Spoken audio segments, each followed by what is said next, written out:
Bana ya mboka ya Congo, RDC, partout vous allez dans le monde, vraiment bonjour. Et c'est un mingi pour nous écouter une fois.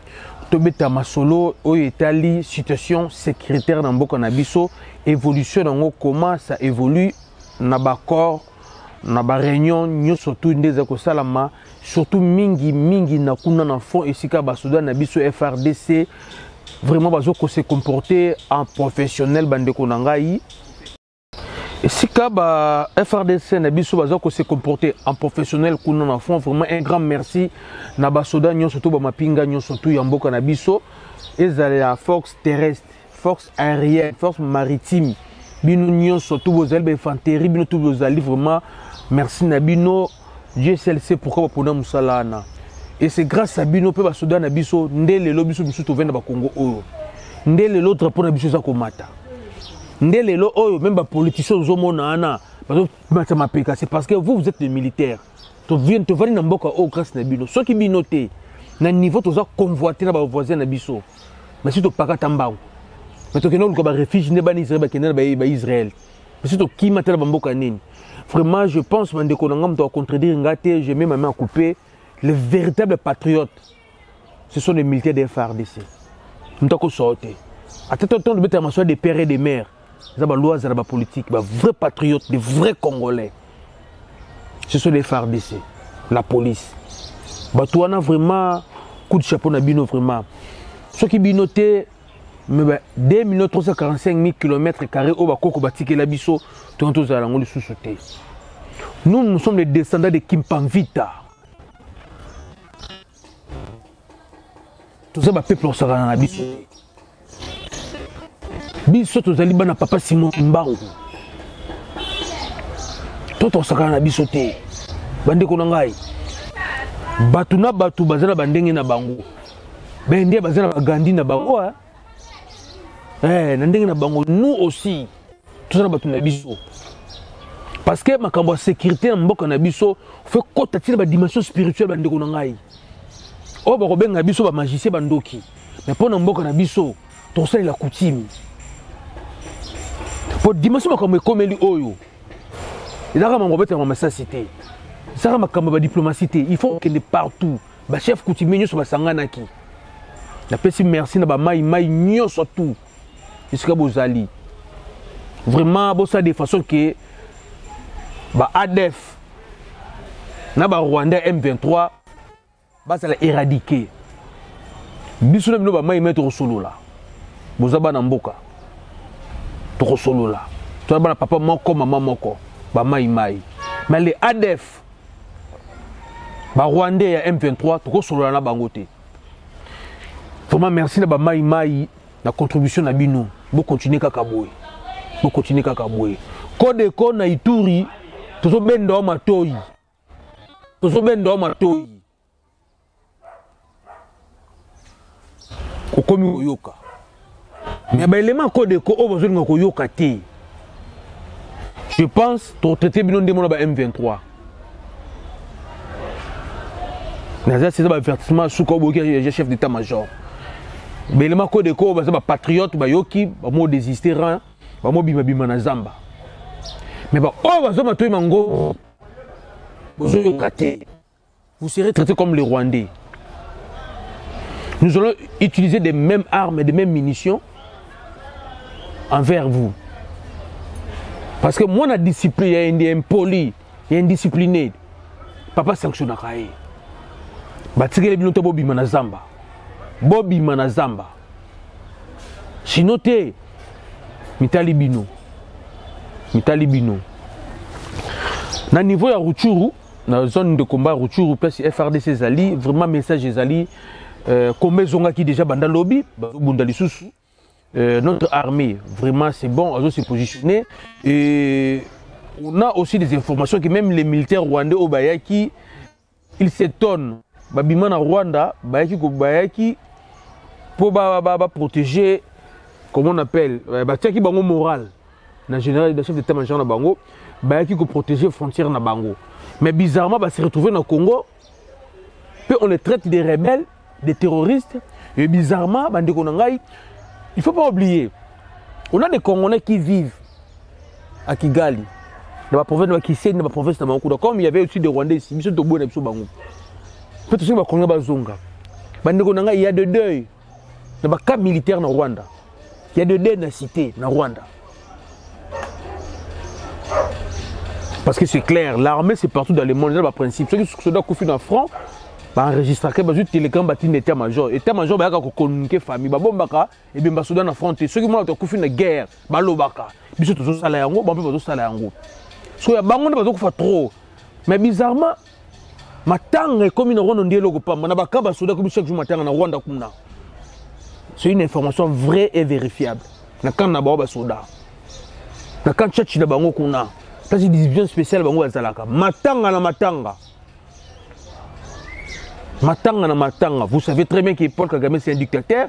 Maintenant, à comme Golinga a étouffé l'information par télégramme ce qu'il y a. Ben ça va ça Soudan naté. Ils ont raté. Ils ont raté. Papa c'est normal. Ceux qui sont dans le front, bah informer la famille naïe. Mais bango bande ko nanga ba comme ko bomba. Parce que communiquer la famille militaire na ba okufa te ba bomba. Parce que trop de matanga. Niveau phare de sa mati en puissance. Ba okukati. Bitumbezaka makasi.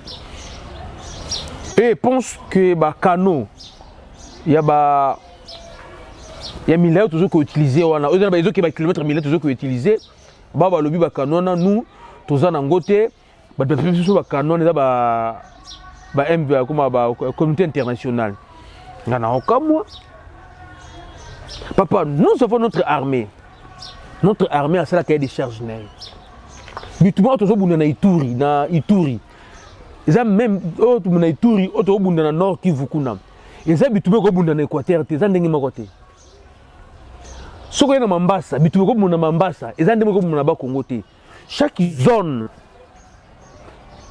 par rapport à la situation géographique nango armée s'adaptaka na ba réalité kutana kuna kuna za bitumba ba ngomba toujours déloger bon na bangomba mais so na bandundu awa to kobunda na bango terre à terre na mabele boy kuna to bunda na bangomba alors biso mo ba kolomboka to bi ke kuna bitu ko za ngomba to ko so ba kano ya ba longue portée te ba kano ba longue portée to ko so bango te vous savez mo be ke Kagame tipo yo ababi ka sa biloba lobe de pour na ye armée na biso ko za ba kano ba longue portée te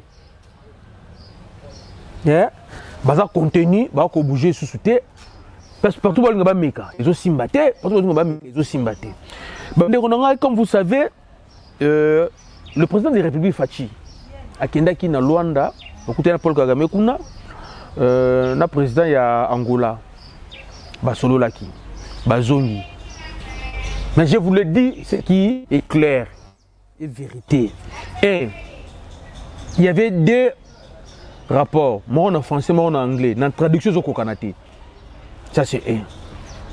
Pourquoi ça m'a bon point d'interrogation? Les Kokanate, ça c'est un. De deux, la position de Fachi était claire. Hier, Azong Sabasoudan, ceux qui guerre, ceux qui n'est guerre. Mais comme vous savez aujourd'hui, par rapport à la région, ceux qui RDC comme une guerre, même les Angola, les Burundis sont en stabilité, ils sont la sous-souté. Ce sont nos voisins. Récemment, tu as dit qu'il faut la barrière na biso frontière sur la Lufu. Il y a Lufu nan. Donc, les échanges économiques sont salama. To sololi, maintenant dès que to sololi na bangwana, les Rwandais sont des malins, très malins. Jusque là, nous ba kena kiona ba no ba encore mon côté. Ni encore cesser les faits, ni l'homme salagité. Les autres zali mardi, bazali sous na Luanda kuna, ba ke ko yokana. Pour trouver l'accord. Mais nous, les Congolais, tant on va dire au tel, au Lingibou, nous les plus avertis, les Congolais, pour donner le dossier. Surtout, il y a boya, kokende, kovanda to solo là, na batouana, la communauté internationale, babaluki la biso. Déjà, babaluki la biso. Vous trouvez pas ça bizarre? Les M23, babunisa biso. Mais pour nous négocier guerre ici, le truc sur le Rwandais, le président Rwanda. M23 et Bundi Sabiso. C'est ça, non? Bah, Congolais, bah, Bundoussa, bah, attaquer Mboko na bah, ça les rébellions Mboko na entre guillemets, bah, M23, les Congolais de M23, entre guillemets, bah, ça les rébellions Mboko na biso mona, Mboko na bango moko Congo, mais pour la guerre, on est ici, il faut que nous luka pays voisin. Tant que tu as Afdel, tu as Tenika, vous avez dit que dans Laurent Désiré Kabila. Pourquoi? Parce qu'on disait que les Afdel, ils ont rébellion congolais, ils ont rébellion. Il y a des Congolais et les présidents d'Ango, ils ont musée. Nous avons un musée. Nous avons un musée. Vénité, nous avons un musée dans l'Est, nous avons un Congolais. Et quand on a M23, c'est qu'on a une négociation, Paul Kagame doit représenter Bango. C'est clair. Merci Nafati. Tu as fait ce que Kabila n'a pas pu faire pendant 18 ans. Je pense même dans le sondage, je me dis, c'est parce que tu as su dénoncer et citer les noms et agresseurs. Ici, on ne parle pas de rébellion, c'est une agression. Ce n'est pas une rébellion, mais c'est une agression. Nous sommes agressés par le Rwanda. Fatih, merci. Vraiment, il y a comme un Kapouana, au Kabila Sala Yangote, il y a comme une. Même les correspondants dans Bukavu, côté de Bandimi Fatih. Dialogue à Luanda, il y a Liboso. Tout s'attend dans l'autre côté, Bandekonanga. Tout s'attend dans l'autre côté. Raison pour laquelle il y a raison de sous. Dès que vous avez des sous, Bazana Luanda les sous, va continuer pour le bim ça va accord. Va signer d'accord, il va cesser les faits, bani. Mais en même temps, aussi des accords. Nous ne reconnaissons pas les M23 comme des Congolais, ce sont des terroristes, on ne négocie pas avec des terroristes. C'est ça aussi le problème. Raison pour laquelle maman a Congo balobi Fati Keba na bisigna signa. Keba na bisigna signa. La position de tous les Congolais, c'est clair. Les M23 ne sont pas des Congolais. Les M23 ce sont des terroristes. On ne peut pas négocier avec les terroristes. On ne peut pas négocier avec des M23. Non. Si on a signé d'accord Nina Bango, pendant qu'ils sont des terroristes. Ah bon, ok. On a signé d'accord Naba Rwandais. Ok. Si on signe des accords avec les Rwandais, c'est les faits. Donc si votre troupe Nabango, vous ne trouvez pas ça, ça serait un peu bizarre. Bon ok, Vandawa. Parce que dans Rwanda, il ne faut pas oublier. Il ne faut pas oublier. Paul Kagame, Soju Soda Oyaye, Bonjour à Rwanda. Alors le réfugié qui est M23 va recruter en Ouganda. M23 a recruté un réfugié en Ouganda.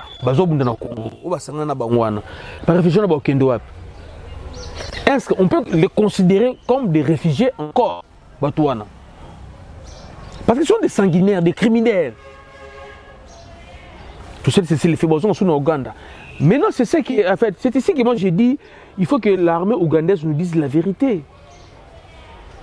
Si peut-être Museveni, il est à Lembinaye, que c'est son enfant, son fils, ou à s'occuper de Babilo Kouana, c'est la vérité. Le général rwandais James Kabaringa dit clair, tout est kiné rwandais, d'accord, on va créer Bisso. Soutien Makinga Vanda Web, na Kampala. A recruter le Soudan Web. Na Kampala. Allez-y comprendre. Donc, il faut que le président Fati Azala clair, le président Museveni. Tout ça, un corps militaire, parce que nous combattre la défense ensemble de Bango. Il faut tout soulever à la claire. Si réellement Museveni a besoin d'un gars qui a pour nous biso, parce que les ADF tel qu'il y a une appellation ADF, c'est un danger permanent aussi pour Museveni. Qu'on se dise la vérité, il faut Fati aussi. Museveni, il y a un réfugié en Athènes. Comme ils sont reconnus comme des Rwandais, ils sont en Rwanda. Ils sont en Rwanda. Parce que ceux qui sont en Ouganda et qui sont comme réfugiés, moi je me demande est-ce qu'il y a amitié 500 tribus sur les Ougandais dans le sens où on a. Parce qu'ils vont. Baroya Lissousou. Baroya Lissousou. Baroya. Donc, dans le Rwanda, nous les Congolais, tous s'attendent de l'autre côté. La seule chose pour se faire respecter dans la région Oyo, c'est la force. Nous devons être forts militairement. S'il faut qu'on utilise la contrebande pour nous sommes Minduki, qu'on les fasse. Tout ça là en gros. S'il faut qu'on kende en Russie, qu'on les fasse. Les Maliens, bah ça lit en gros. Papa, il y a peloton. Il y a des militaires russes dans le Centrafrique. Donc, en fait, on n'aura pas un problème. Bon, quand on n'a pas dans Zongo, quand ici, tu vois, comme maman au Congo, ils vont venir avec des équipements militaires. Tout ce qui nous négocie au Rwanda. Bango Rwanda, question de FDLR, FDLR, or, les FDLR et les soi-disant M23, il y a une revendication encore. Dictature, il n'y a pas d'ouverture dans l'espace politique. Comment lui, Paul Kagame, a négocié un M23, on a qui négocié un FDLR à Zomboya. Or, les FDLR, ce sont des Hutus, Kolo Rwanda Zabango. Yo kuya kuya, oye Ozoboya, Kosolana Bakolomboka, usurpateurs, agresseurs, Oboyi. Mais bien sûr, les M23, Baya Koya, vous savez, à l'époque à Kabila, il y avait aussi Sommet Mokobo, ministre Sommet Mokobo Salamaka, il y a Grand Lac. Ancien président Tanzanie avait dit à Paul Kagame, dans le discours, peut-être comme à Kimia dans la région européenne, yo solo la pena FDLR na yo. Abima kata sommet. Abima. Donc, il y a un solo na bango, mais il nous pousse au solo na bango. Alors, position, il y a des Congolais, ils sont clairs. Nous n'allons pas sur le solo là, na M23. Au niveau du Parlement. Le Parlement, ils ont représenté le peuple congolais. Quand on va voter, les FDL, les M23 sont des terroristes. Donc, ça veut dire, nous, le peuple congolais en général, les FDL, les M23 sont des terroristes. Donc, tout ce qu'on solo là na bango.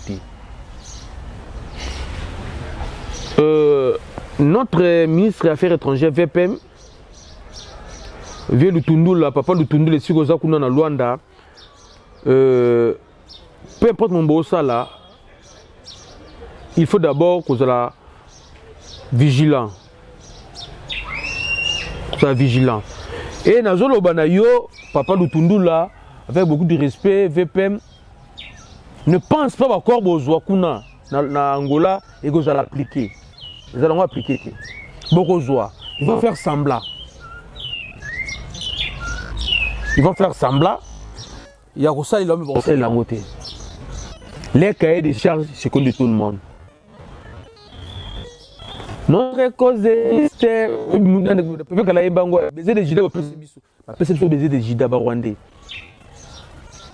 nous, on ne peut pas croire à un citoyen rwandais, surtout s'il est tout rwandais. Déjà, nous, les entre guillemets, les Congolais, tout Congolais, on ne peut pas croire na bango. On ne peut pas croire na bango. Et maintenant, un citoyen tout rwandais, vous pouvez croire na bango? Non. VPM, papa Lutundula, solo là na bango. Négocio solo là. Mais la position du peuple congolais, c'est clair. Nous, notre option, c'est la guerre, langage militaire. C'est ça. Notre option avec les M23, c'est la guerre. Ceux qui vont à la fort, qui viennent marcher sur nos cadavres, moi, je qui vous balingaka. Ceux qui vont à la fort, ils sont au Rwanda, tant qu'on déchiré, tant que le comité international Baroya, tu se retires, tu es mûr. Les Rwandais sont des malais bandés konangai. Ils ont un risque de les nyoka. Au moment où ils font la brèche, il y a dialogue. C'est parce que sur le plan militaire, ils sont conscients. Et la population, ils n'ont pas la bangoté.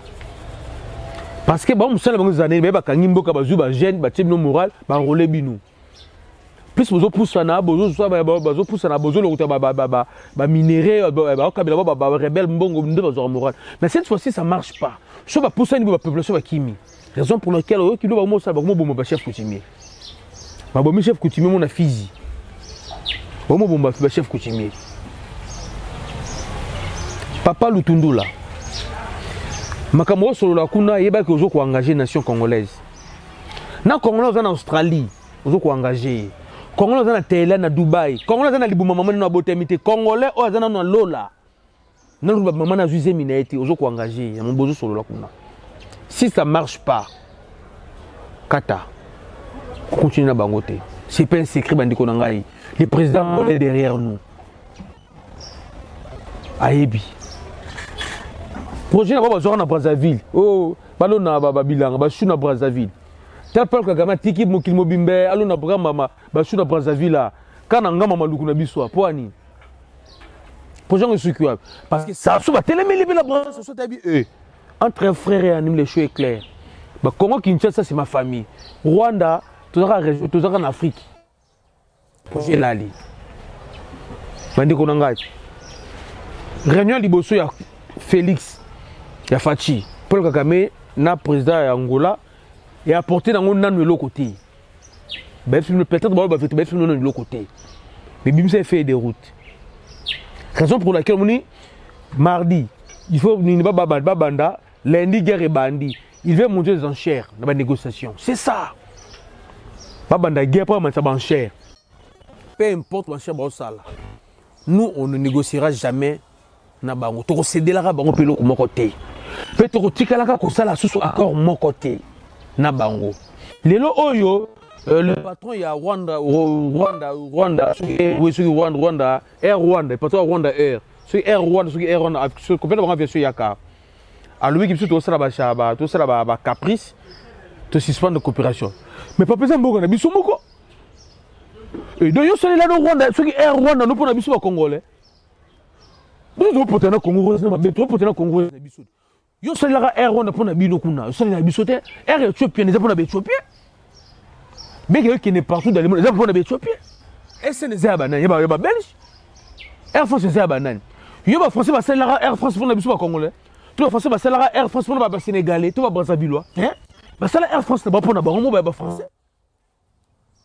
Yo pe Rwanda ba sali so ki air Rwanda na bino pour na bino ba rwandais. So biso to boy. Ils ont comme ça, le PDG Air Rwanda, il est en train de se lamenter pour que tu aies coopération avec Kabou Mbalamako, tu aies papa. Restez au sein de la RDC, on a rendu au Sénat Kiango. Tu boy. Oh, tu boy na biso avion on a na biso. Il y a comme problème. Oh, Nzambiranga ye. C'est pas carrément abattu boy. On dirait moi c'est ma cason belle qui susko mon bel mo karama. Papa, tu boy. Bisous ma contre le bien, à ta fatia bigi no Air Rwanda zonga to no matela so ngote. To ko fina na Congo Airways. To fina na Ethiopia to mata bino to boyi. Oh. To bon na biso avion na papa, bande on a partout dans le monde boyo kanon. Biso to boyi, to bigi no Air Rwanda Air na so swati to boyi. Ye kuna comme silika. Ya biso ni papa langa. Ya biso benani. E Congo ko se ke na France cité. So yeb sanga to reçoit na ba français. Est-ce que tu reçois une sabango? Tous à la vigilance. Ce qui a retenu, c'est quoi? Rencontre à Luanda, il y a Liboso. Et ça, là, est l'autre côté. C'était bien parce que position Fati et Monanaki n'a mis sur bateau. Et Ningisi Bango. Mais dernier baillé pour la deuxième négociation de Luanda. Papa, baillé n'a pas ma baie. Et on trouve le ministre de la PM Lutundula. Dengo qui est place au monde quack. Stopper. Pe cabinet ministre, bon, mais mêler un petit poison. Bino tout aux gens Luanda, qu'on ne faut pas lancer un petit poison. Parce que toi, tu es bango. Bon, négocier na bango. Biso peuple te lobi boy. Pour nous chiter tout ça. Brassage que ça la maté. Il n'y aura pas de militaires, il y a un fait au côté de la FRDC pour la sous-souter. Ça c'est un. Bon, côté de sous-souter. Oh, bah, Zaliwana, oh, bah, réfugiés, on a un Ouganda, bah, côté sous-souter. Même il est type, il y a SIS, il y a anémique, ceux qui Willy Ngoma porte-parole na bango wana ngapena na mona mukongo ya Santa Bongo te papa na ngai il prétend être muyombi ceux qui muyombi famille les ala wa pango alobi oh yeso akoto asumsaki soda so na kaebeya aboli ba fantira pa pamba boyoko pas de brassage il y aura pas de militaires M23 ba kota na armée tout boy oh baza ko photo désactivé voilà ça c'est un oh baza déjà na armée na biso Kalev assez patron anérin identifiera bango il faut pas désactiver pas démobiliser pas que la vie civile wana to boy bango deux toza na poste ya kopesa lisusu M23 te na mboka oyo to remanier ko du gouvernement des postes ministériels to pesa ba peut-être ba éviter tout ça deux ministres M23 na mboka oyo faut longola bango il faut longola bango boki papa Lutundula yebisa bango brassage ezate tout ça brassage na bango te to rozonga suna négociation na Nairobi na bango lisusu te bango ne bazawana ba Rwandais wana pour le peuple congolais babima na mboka na biso kimekota soit babima na mboka na biso na bato ke na guerre soit bi cesser les faits 48 heures baba zonga na mboka na bango soit comme 72 heures tozongi na guerre papa bana Israël babunda combien d'années papa banda basala Israël si le babunda kaka mais mboka neza développer est-ce que vous bien ngo banda nzamba akela Israël banda akela Israël si les lots Israël bunda kaka babunda ba Perse ba Syrien babunda si le lot bazo bunda na ba Palestine babunda kaka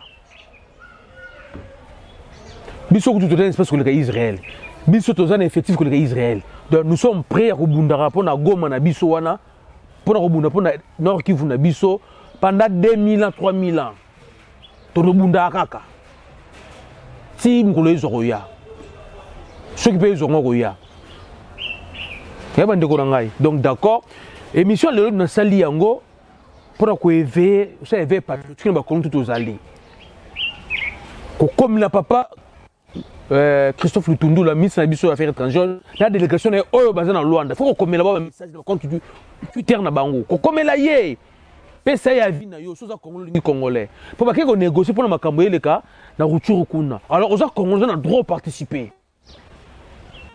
beaucoup de compte Twitter na ye beaucoup komela ba message et là qu'on est tous s'attendre na ye et pas que kuna parce que y a ambassadeur na biso kuna ngana le bio ya biso to bito boy brassage et to boy ko vendre la table de négociation M23 yo congolais peut sali nous quand Twitter avec papa Lutundu là ko finga te papa aux congolais peut sa contribution na yo komela ye que son excellence tala boy biso to boy loko oyo beaucoup komela ye comment un grand merci encore na FRDC et que Simba RDC loko makasi